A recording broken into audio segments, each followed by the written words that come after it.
Hello students, this is Rasmita Paningde. Today my discussing topic is graph traversal. In my last video I have already told about the graph terminologies and graph representation in memory. Today I want to discuss about the two types of traversal techniques of graph. One is DFS, another one is BFS. DFS means depth first sets, that is the application of stack, and BFS means breadth first sets, that is the application of cube. Before going to know about both the techniques, first you have to clear about the adjacency list, because it creates a vital rule in BFS and DFS techniques. So I think in the last video I have already told, but if you have not remembered, just I am recalling the concepts. So see, this is the graph. If this is the graph, then adjacency list will be created like this. It means first column is the nodes, second column is the adjacent nodes. First you keep all the vertices in the first column A, B, C, D, E. Next find out the adjacent node of individual vertices. I'll find out the A's adjacent nodes.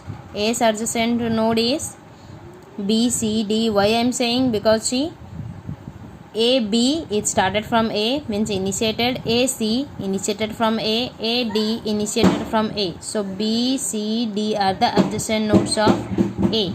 Like this you have to go for finding another adjacent nodes of all the vertices. Next we will go for the DFS technique. DFS is, previously I have said, DFS is the application of stack. So here it follows the LIFO principle. So see, before going to DFS and BFS, just I have to focus one of the point that during this techniques we have to go for three states of every node. One is ready state, another one is waiting state, another one is processed state. Ready means no operation. If one vertices has already entered into the stack, then its state will be waiting.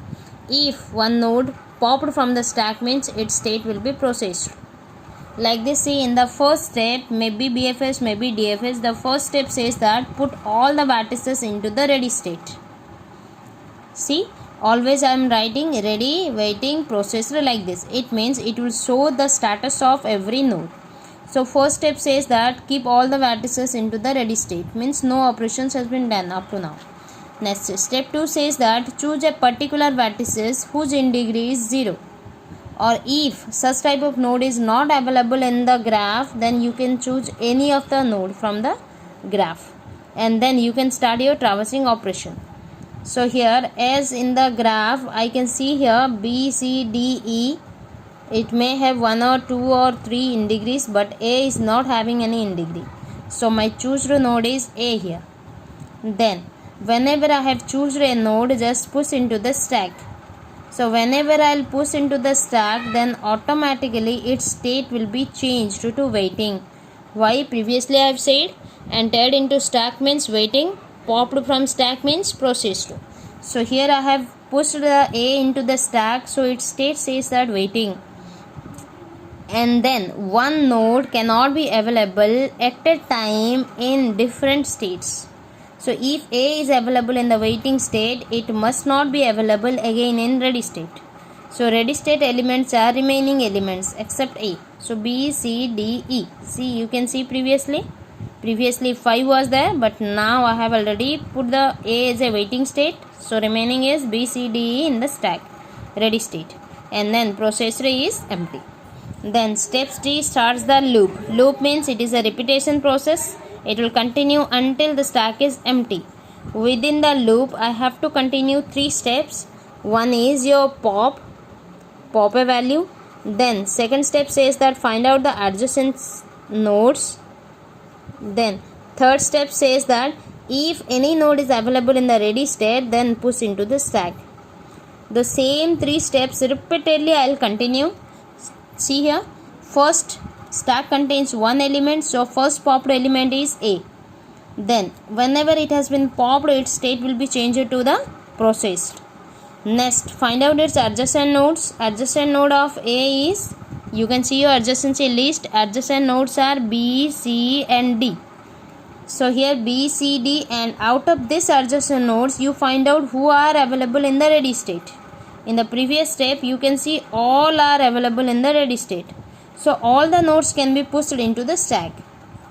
So all are in ready state means push all the nodes into the stack. So A, B, C, D, where A I have popped, remaining is B, C and D.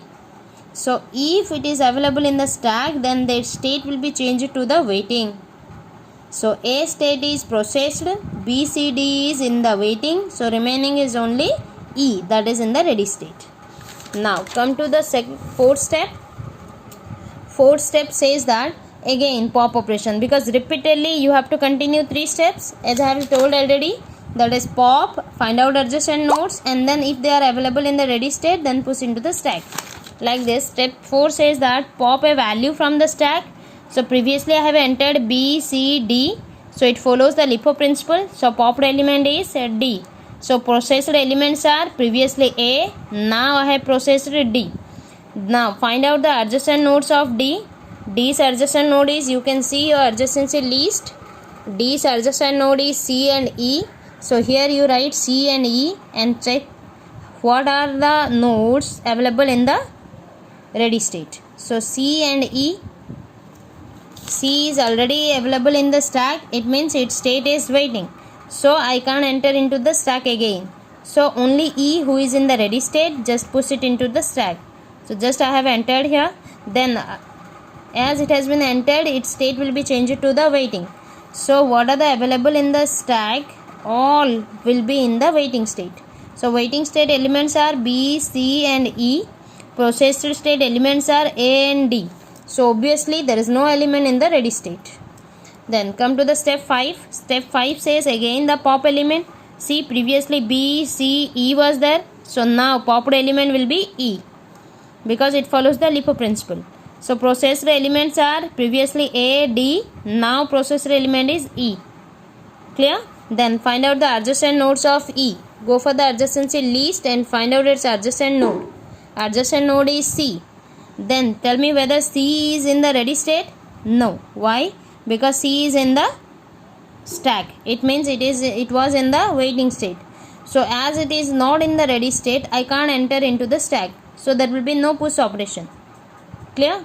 Then what are the waiting state elements that is available in the stack? B and C, that you keep in the waiting state. And then processor is A, D, E. So ready is empty. Next come to the step number 6. Step number 6 again follow the same technique. First pop the value. So now popped element is C, because it is a stack concept, LIFO principle. Then processor element becomes A, D, E, then C. Find out the adjacent node of C. You can see in the adjacency list, she has no adjacent node. So don't enter anything into the stack. Okay, so there will not be any push operation. Remaining element in the stack is B. So B is in the waiting. Processor is A, D, E, C. Ready is empty. Now step number 7 says that again the same principle, that is pop a value from the stack. So previously stack contains only one element, that is your B. So processor state elements becomes A, D, E, C. Next now we have popped the B. Clear? Then find out the adjacent node of B. What are the adjacent node of B? Is only C. Whether C is in the ready state? No. C has been already in the processed state. So I can't enter into the stack. So there will not be any push operation. So no element in the stack. It means waiting state is empty and processed state is A, D, E, C, B. So ready state is empty. In the next step, again pop. So is there any element in the stack? No. It means stack is empty. So previously I have started the loop, that is loop continues until the stack is empty. So here stack becomes empty, so stop the process. My task is, I don't have to find out the order of the elements, rather I have to find out the processing of all the elements, all the nodes from the graph, traversing of all the nodes in the graph. So here there may be any of the sequence. So the all the students may not have the same sequence. Why I am saying this one? Whenever I am finding out the adjacent nodes, one may enter as a B, C, D, another may enter as a D, C, B. Means in any sequence one student can enter. It means according to their push operation, we have to follow up the pop operation. So obviously the order may change, so don't confuse with that one. Our ultimate aim is process all the nodes from the stack. Clear? Okay, so these are the two questions which I have prepared. You just try it in the home basing upon BFS as well as DFS, and if any problem is there then you just ask me. See, what is the difference between BFS and DFS? Previously I have said DFS means it is the application of stack, BFS means it is the application of queue. So just in DFS you have to follow the LIFO principle, in BFS you have to follow the FIFO principle. So you just try yourself. If any problem is there then you just ask me. Clear? So next topic is you just how to remember. This may be a short question that how to remember into the graph technique, that which is the application of stack, which is the application of queue. So just remember, this is your data structure subject. So D for DFS, S for stack. So you can easily remember. So remaining is BFS and queue. Clear? So like this you can remember this topic. If any problem is there then you just give me a call, otherwise you can give its result to in WhatsApp. Okay, all of you try, because on July you are appearing the exam. Okay, and very shortly you may appear the mid-sem exam as an online test. Okay, so always be prepared and up to date for all the subjects. Thank you.